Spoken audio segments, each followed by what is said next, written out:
Hello दोस्तों, good evening, Radhe Radhe. आप सभी का स्वागत है आपके अपने यूट्यूब चैनल प्रतिष्ठा हिंदी ज्ञानधारा में। तो दोस्तों, आज है 15 अगस्त। सभी ने मिठाई वगैरह खा ली होंगी, तो अब चलिए थोड़ी सी पढ़ाई कर लेते हैं। और हाँ, आप सभी को स्वतंत्रता दिवस की ढेरों सारी शुभकामनाएं। ईश्वर करे अगले वर्ष तक जितने लोग शिक्षक के पद पर नहीं हैं, उसकी तैयारी में लगे हुए हैं, वो लोग अगले वर्ष तक क्या करें, शिक्षक के पद पर कहीं ना कहीं कार्यरत हो ही जाएं। बस यही मेरी दुआ है। तो चलिए क्लास की शुरुआत करते हैं। जितने भी लोग चैनल पे फर्स्ट टाइम आए हैं वो जान लेंगे, इस समय जो है हम सरस्वती पांडे और गोविंद पांडे की सीरीज शुरू किए हैं। और इसमें अगर हम बात करें तो इस समय हम लोग भक्ति काल में सगुण धारा कृष्ण संप्रदाय को देख रहे हैं। कृष्ण संप्रदाय के अंतर्गत आज हमें पढ़ना है राधा वल्लभ संप्रदाय। तो चलिए इस क्लास की शुरुआत करते हैं। अगर आप में से कोई चैनल पे फर्स्ट टाइम आया है तो आप चैनल को सब्सक्राइब कर लीजिएगा, ताकि इससे रिलेटेड जो भी वीडियोस हैं आपको डेली मिल जाती रहें। तो आइए देखते हैं राधा वल्लभ संप्रदाय। देखिएगा, इसमें पहला पॉइंट क्या दिया है। राधा वल्लभ संप्रदाय का प्रवर्तन सन 1534 ईस्वी में आचार्य हित हरिवंश ने वृंदावन में किया था। कहते हैं जो राधा वल्लभ संप्रदाय है, इसका प्रवर्तन कब हुआ था, तो 1534 ईस्वी में इसका प्रवर्तन हुआ था। आचार्य की बात करें तो इसके जो आचार्य हैं वो हित हरिवंश जी हैं, और इन्होंने वृंदावन में जो है इसका प्रवर्तन किया था राधा वल्लभ संप्रदाय का। ठीक है, तो ये पॉइंट ध्यान रखिएगा। देखिए, इसके बारे में जो है बहुत अच्छे से ट्रिक से बताया गया है। अगर जितने लोग क्लास में डेली जुड़े रहते हैं उनको सारे पॉइंट बहुत अच्छे से समझ में आ रहे होंगे। तो अगर कोई फर्स्ट टाइम आया है तो आप मेरी पुरानी वीडियोस जाके देखिएगा। वहाँ पे जो है मैंने ट्रिक से इन सभी चीज़ों को याद कराया है, तो आप वहाँ से जाके उसको याद कर सकते हैं आसानी से। तो यहाँ पे आपको दिक्कत नहीं होगी। नेक्स्ट पॉइंट है, राधा वल्लभ संप्रदाय में राधा का स्थान सर्वोपरि है तथा इसमें तत्सुखी भाव को महत्व प्रदान किया गया है। ये पूछा जाता है कि राधा वल्लभ संप्रदाय में किस भाव की प्रधानता है, तो तत्सुखी भाव की इसमें प्रधानता है। और इसमें जो है राधा वल्लभ, भाई नाम से ही पता चल रहा है राधा है, तो इस राधा वल्लभ संप्रदाय में राधा का स्थान जो है वो सर्वोपरि है। नेक्स्ट पॉइंट है, हित हरिवंश का संक्षिप्त जीवन वृत्त निम्नांकित है। अब हम बात करते हैं हित हरिवंश जी की। वही हित हरिवंश जी जिन्होंने राधा वल्लभ संप्रदाय का प्रवर्तन किया था वृंदावन में। तो अगर हम इनकी बात करें तो इनके माता पिता का नाम देखते हैं। इनके पिता का नाम है केशवदास मिश्र और माता का नाम है तारावती। इनकी पत्नी का नाम है रुक्मिणी देवी, और इन्होंने 2 भाषाओं में रचना की थी हित हरिवंश जी ने। एक इन्होंने ब्रज भाषा में ग्रंथ लिखा था जो कि हित 84 है, और वहीं पे अगर हम बात करें संस्कृत के ग्रंथ तो इन्होंने संस्कृत में 2 ग्रंथ लिखे थे, राधा सुधा निधि और यमुनाष्टक। ये 2 रचनाएं जो हैं हित हरिवंश के द्वारा लिखी गई हैं, पर भाषा इसकी क्या है, संस्कृत भाषा है। ब्रज भाषा में इन्होंने हित 84 नामक ग्रंथ लिखा था, और जो हित 84 है इसमें पदों की संख्या अगर पूछेगा तो 84 पद है। यहाँ पे 84 आया है तो समझ जाइएगा इसमें पदों की संख्या कितनी है, 84 है। और हित जो है, हित से याद रहेगा ये हित हरिवंश की रचना है। और संस्कृत ग्रंथ की अगर हम बात करेंगे तो इनका संस्कृत ग्रंथ जो है वो है राधा सुधा निधि और यमुनाष्टक। ये इनका संस्कृत ग्रंथ है। आगे कहते हैं, हित हरिवंश अपनी रचना की मधुरता के कारण श्री कृष्ण की वंशी के अवतार कहे जाते हैं। ये पॉइंट मोस्ट इंपॉर्टेंट है। कहते हैं हित हरिवंश जी जो हैं वो अपनी रचना की मधुरता के कारण श्री कृष्ण की वंशी के अवतार कहे जाते हैं। ये प्रश्न कई बार परीक्षा में पूछा गया है। इसमें एक पॉइंट याद रखिएगा, यहाँ पे दिया नहीं है। जो हित हरिवंश जी थे ये पहले मध्वाचार्य के शिष्य थे, गोपाल भट्ट उनके शिष्य थे। जो हित हरिवंश जी थे ये पहले मध्वाचार्य के शिष्य गोपाल भट्ट जो थे उनके शिष्य थे। उसके बाद ये क्या करते हैं, ये बाद में अपना एक अलग संप्रदाय शुरू कर देते हैं जो कि किस नाम से प्रसिद्ध हुआ, राधा वल्लभ संप्रदाय। तो ये पॉइंट आप ध्यान रखिएगा कि हित हरिवंश जी पहले मध्वाचार्य के शिष्य गोपाल भट्ट के शिष्य थे, फिर उसके बाद जो है ये अपना एक अलग संप्रदाय शुरू कर देते हैं। और इनका जो अलग संप्रदाय था उसका नाम क्या था, तो उसका नाम था राधा वल्लभ संप्रदाय। आइए देखते हैं इसमें कुछ प्रमुख कवियों के बारे में। आगे हैं हरिराम व्यास। हरिराम व्यास ओरछा नरेश मधुकर शाह के राजगुरु थे। जो हरिराम व्यास जी हैं ये ओरछा नरेश मधुकर शाह के राजगुरु हैं। हरिराम व्यास को वैष्णव भक्तों में विशाख सखी का अवतार माना जाता है। ये इम्पॉर्टेंट है, इसको आप जितना मैं इम्पॉर्टेंट बोलती हूँ या बताती हूँ वो आप जरूर ध्यान रखिएगा, अंडरलाइन कर लीजिएगा और लिखते चलिएगा कि ये इम्पॉर्टेंट है। हरिराम व्यास को वैष्णव भक्तों में विशाख सखी का अवतार माना जाता है। हरिराम व्यास की प्रमुख रचनाएं निम्नलिखित हैं। देखिए इनके विषय में हमें 2 पॉइंट पता चला कि एक तो हरिराम व्यास जो हैं ये ओरछा नरेश मधुकर शाह के राजगुरु हैं। दूसरा ये है कि इन्हें जो है वैष्णव भक्तों में इन्हें विशाख सखी का अवतार माना जाता है हरिराम व्यास जी को। आगे है हरिराम व्यास जी की जो रचनाएं हैं, इसमें पहली रचना है व्यासवाड़ी, जो कि व्यास नाम से ही यह है इनकी। तो व्यासवाड़ी जो है इसमें 758 पद हैं और 148 दोहों में लिखी गई है। पदों की संख्या 758 है और दोहे कितने हैं? 148 दोहे हैं। अगली रचना है रागमाला। रागमाला जो है ये 604 दोहों में लिखी गई है और ये एक संगीत शास्त्र ग्रंथ है। रागमाला कैसी है? ये एक संगीत शास्त्र ग्रंथ है और ये 604 दोहे में लिखी गई है। अगली रचना है नवरत्न और स्वधर्म पद्धति। ये एक इनका संस्कृत ग्रंथ है। आपने देखा हरिराम व्यास जो है 3 ग्रंथों की रचना की है। पहला है व्यासवाड़ी जो जिसमें 758 पद और 148 दोहे लिखे गए हैं। रागमाला ये 604 दोहों में लिखा गया ग्रंथ है और ये एक संस्कृत शास्त्र ग्रंथ है रागमाला। फिर है नवरत्न और स्वधर्म पद्धति, ये एक इनका संस्कृत ग्रंथ है। किसका? हरिराम व्यास जी का। तो ये तीनों रचनाएं ध्यान रखिएगा। आगे कहते हैं चतुर्भुज दास अष्टछापी कवि चतुर्भुज दास से भिन्न है। ये जो अष्टछापी कवि चतुर्भुज दास हैं, जिनको हम लोग पढ़े थे 2 दिन पहले क्लास में, अगर किसी ने अष्टछाप वाले कवियों के बारे में नहीं पढ़ा है तो आप जाके मेरे चैनल की प्लेलिस्ट में भक्ति काल की जो प्लेलिस्ट बनी हुई है आप वहां से जाके इस चैप्टर का अध्ययन कर सकते हैं। अष्टछाप वाली जो क्लास हुई थी। तो यहाँ पे जो कहते हैं जो अष्टछाप में जो चतुर्भुज दास थे जो कि कुंभन दास के बेटे हैं, ठीक है, वो चतुर्भुज दास राधा वल्लभ संप्रदाय के जो चतुर्भुज दास हैं उनसे भिन्न है। ये ध्यान रखिएगा। तो ये चतुर्भुज दास जो है अष्टछापी कवि चतुर्भुज दास से भिन्न है। इनकी जो प्रमुख रचनाएं हैं वो हैं द्वादश यश, मंगल सार यश, हितजू को मंगल। द्वादश यश, मंगल सार यश और हितजू को मंगल, ये 3 ग्रंथ लिखे गए हैं चतुर्भुज दास के द्वारा।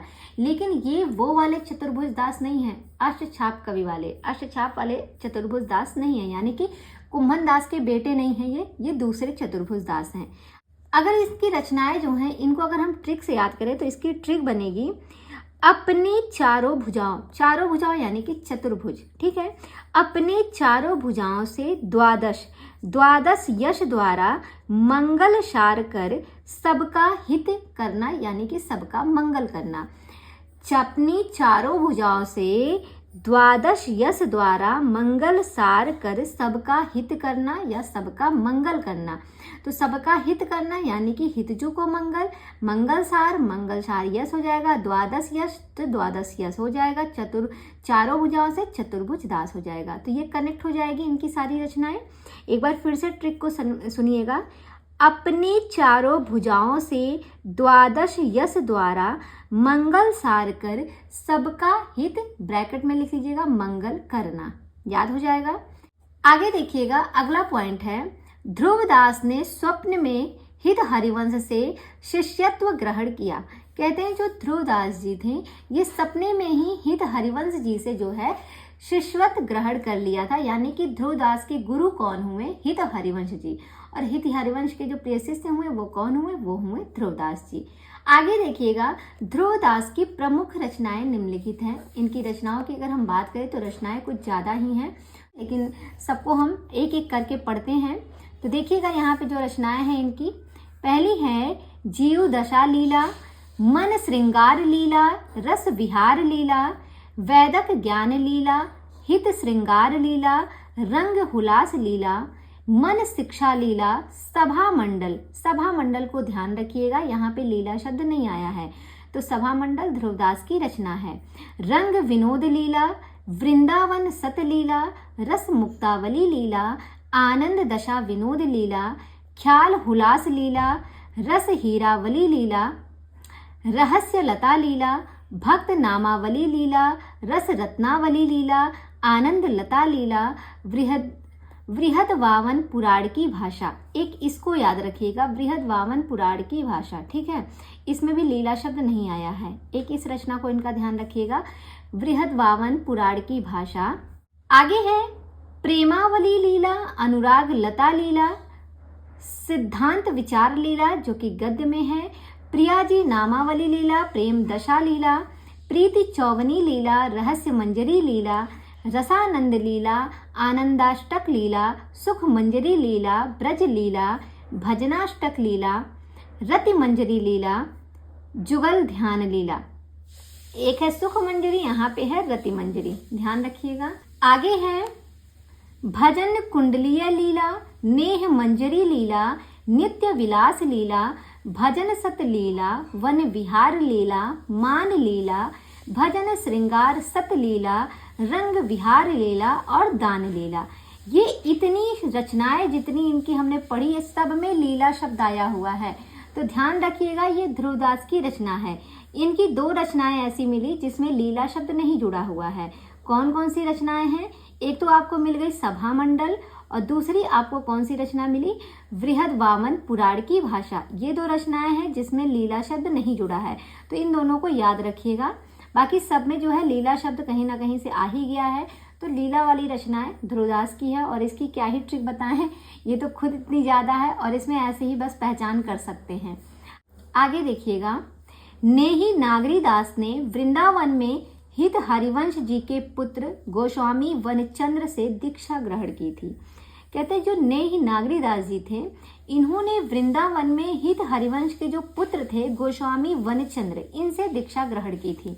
यानी कि हित हरिवंश जी के पुत्र का नाम क्या था? उनके बेटे का नाम था गोस्वामी वनचंद्र जी, और गोस्वामी वनचंद्र से दीक्षा किसने ली थी? तो नागरीदास जी ने ली थी। आगे देखिएगा, संप्रदाय निरपेक्ष कृष्ण भक्त कवि।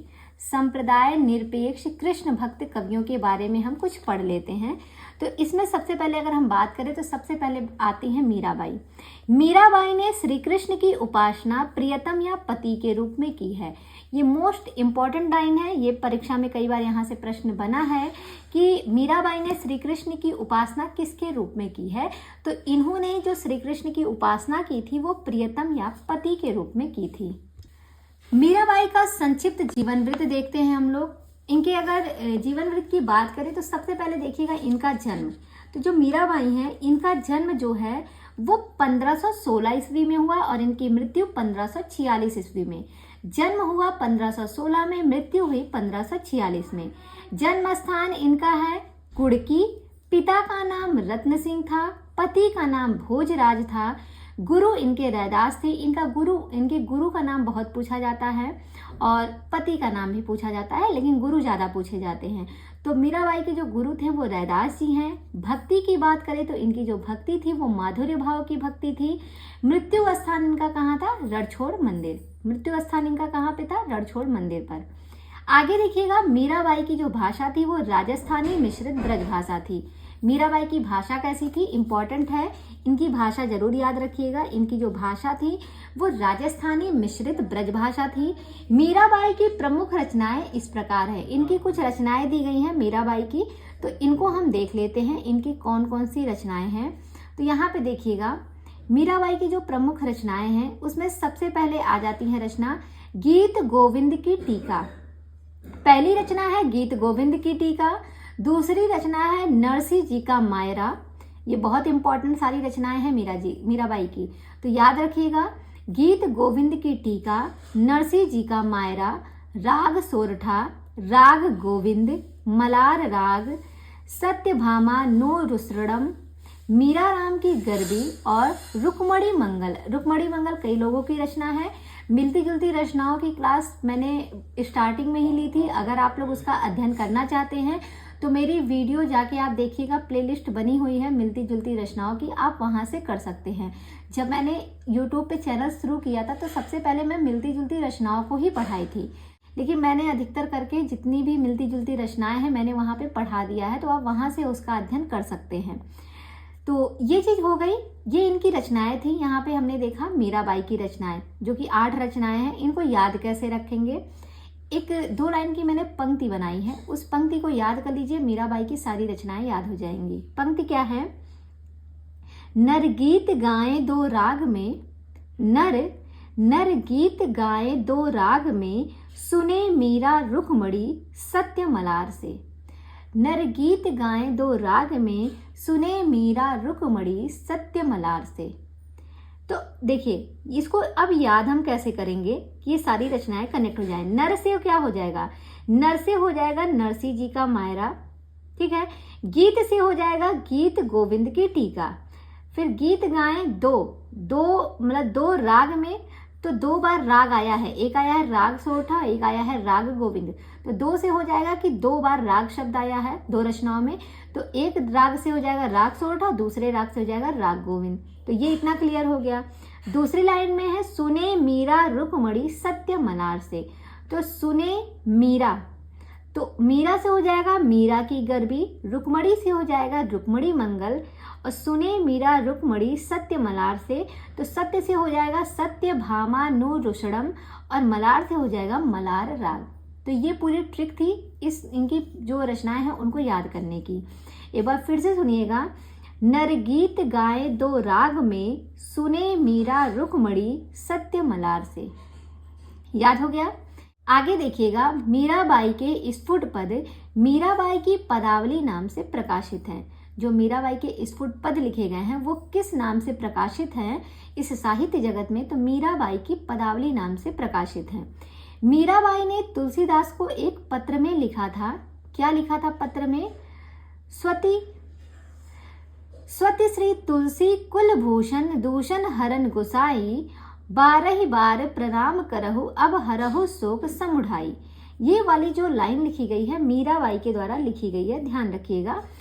स्वति श्री तुलसी कुलभूषण दूषण हरन गुसाई, और 12 बार प्रणाम करहु अब हरहु शोक समुढ़ाई। ये मीराबाई ने तुलसीदास को एक पत्र में लिखा था, और इसका जवाब जो है तुलसीदास ने दिया था विनय पत्रिका में। और वो जवाब क्या था, कौन सी पंक्ति थी, जाके प्रियना राम वैदेही। ये वाली पंक्ति जो है विनय पत्रिका में जो है लिखी गई है, और वो इन्हीं के जवाब में दी गई थी तुलसीदास जी के द्वारा। विनय पत्रिका वाली पूरी क्लास मैंने पढ़ा दी है, पूरी पंक्तियां जो है ट्रिक से बताई गई हैं, आपको अच्छे से याद होगी वो वाली पंक्ति।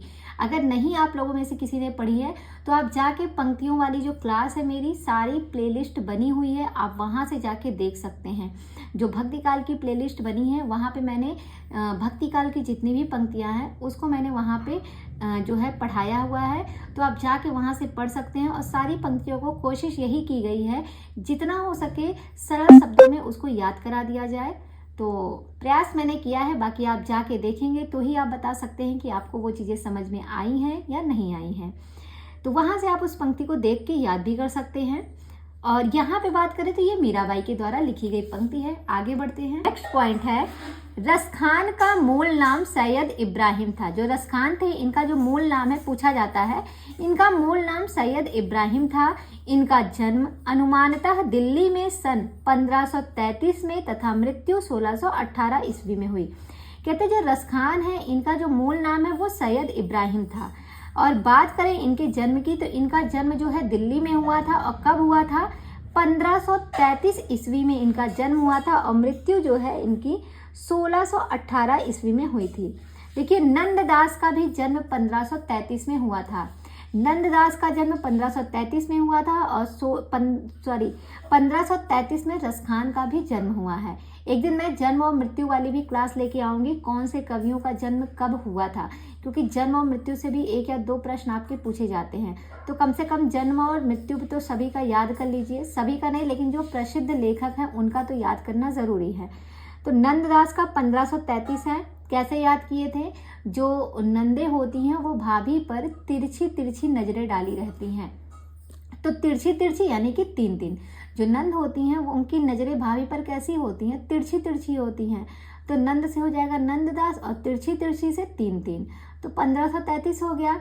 और रस खान, रस खान का भी क्या है, रस खान का भी 1533 है, तो याद कर लीजिएगा दोनों लोगों का।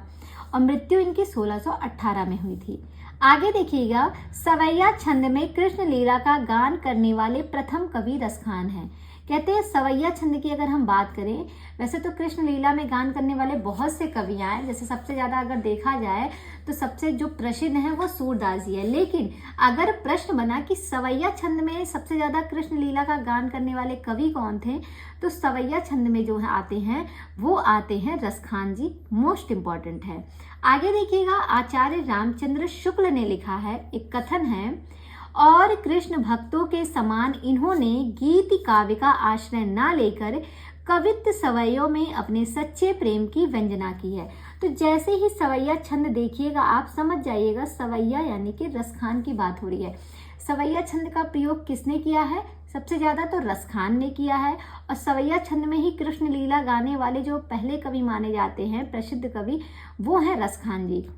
अब यहाँ देखिए, ये जो कथन दिया गया है इसमें भी कवित्व सवैया की बात हो रही है कि कवित्व सवैया में अपने सच्चे प्रेम की व्यंजना की, यानी कि किसके संदर्भ में बात हो रही है, रस खान के संदर्भ में।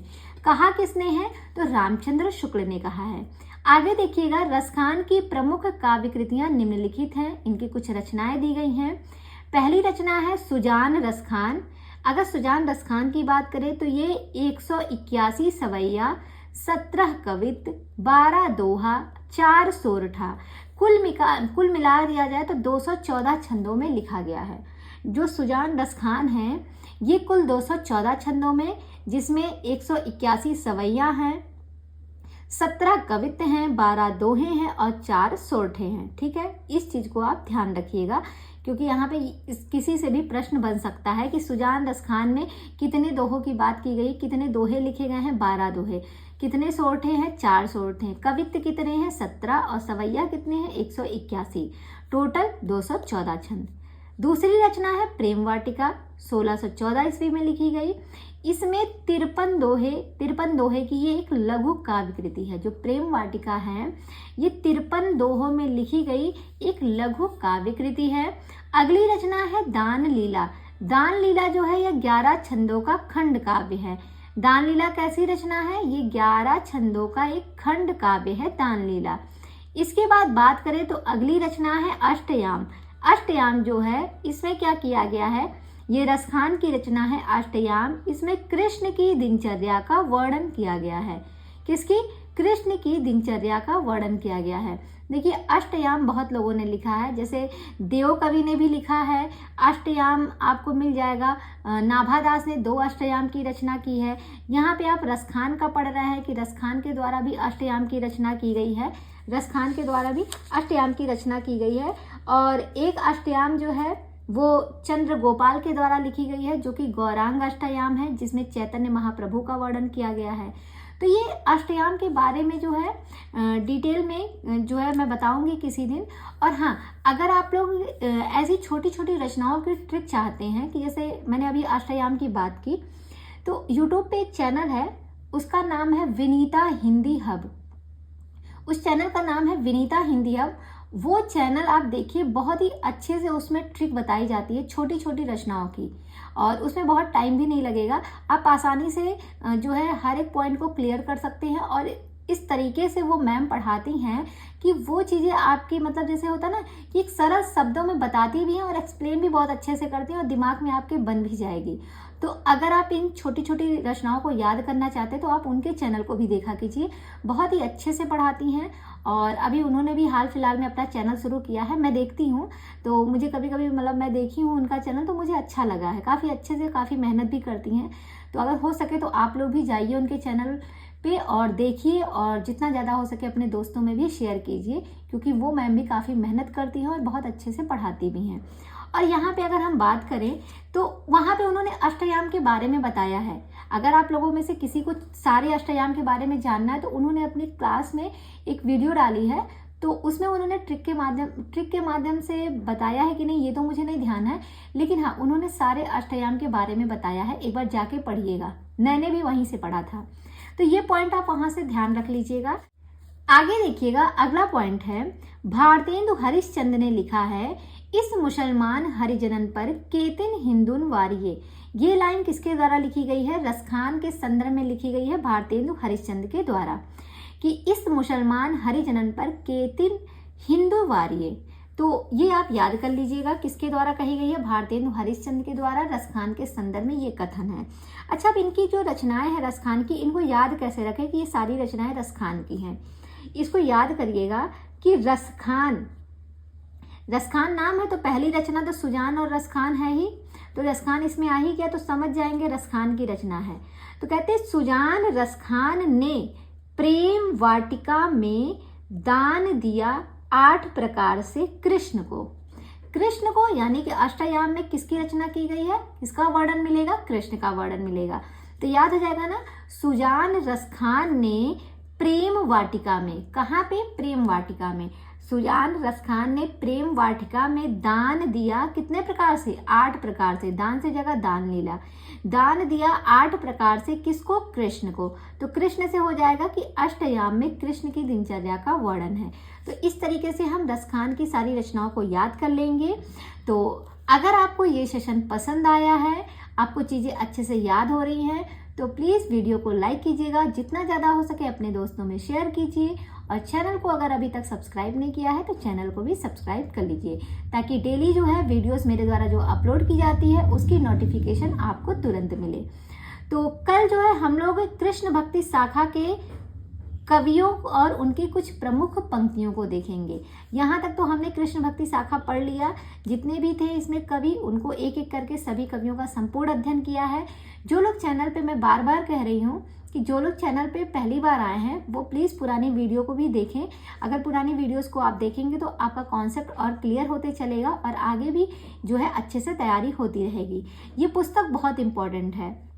ये है तो 1 लाइनर, लेकिन देखा जाए तो ये रामचंद्र शुक्ल, बच्चन सिंह, रामस्वरूप चतुर्वेदी, रामचंद्र तिवारी, डॉक्टर नगेंद्र, सभी का मिश्रण किया हुआ है। सभी के कथन आपको इसमें मिल जाएंगे कुछ ना कुछ। तो कई किताबों का अध्ययन करके इस पुस्तक को लिखा गया है।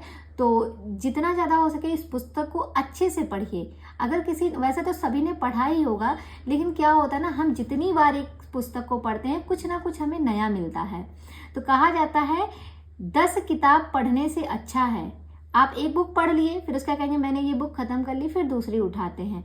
10 किताब पढ़ने से अच्छा एक ही किताब को आप 10 बार पढ़िए। आप जितनी बार पढ़ेंगे उतनी बार आपको कुछ नई नई चीजें उसमें जरूर जानने को मिलेंगी, और इससे क्या होता है, आपकी तैयारी बहुत अच्छी होती है।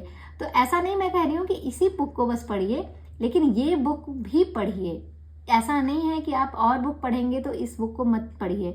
ये बुक बहुत अच्छी है, आप इसको पढ़िए। और साथ ही साथ जितनी ऑथेंटिक पुस्तकें हैं, जैसे कि रामचंद्र शुक्ल, बच्चन सिंह, रामचंद्र तिवारी, डॉक्टर नगेंद्र, ये सारी जो किताबें हैं ना, सभी की सभी बहुत इंपॉर्टेंट है। व्याकरण के लिए अगर आपको पढ़ना है तो आप पढ़ सकते हैं इनकी किताबें, वासुदेव नंदन की। तो चलिए ठीक है, आज की क्लास को हम यहीं तक रखते हैं। कल हम मिलते हैं जो है कृष्ण भक्ति शाखा के कवियों की पंक्तियों के साथ। तब तक के लिए आप सभी स्वस्थ रहिए, मस्त रहिए, 15 अगस्त के लड्डू खाते रहिए। और इसी के साथ जो है एक बार फिर से जाते जाते आप सभी को स्वतंत्रता दिवस की ढेरों सारी शुभकामनाएं। मिलते हैं कल शाम ठीक 6 बजे। तब तक के लिए बाय बाय, टेक केयर।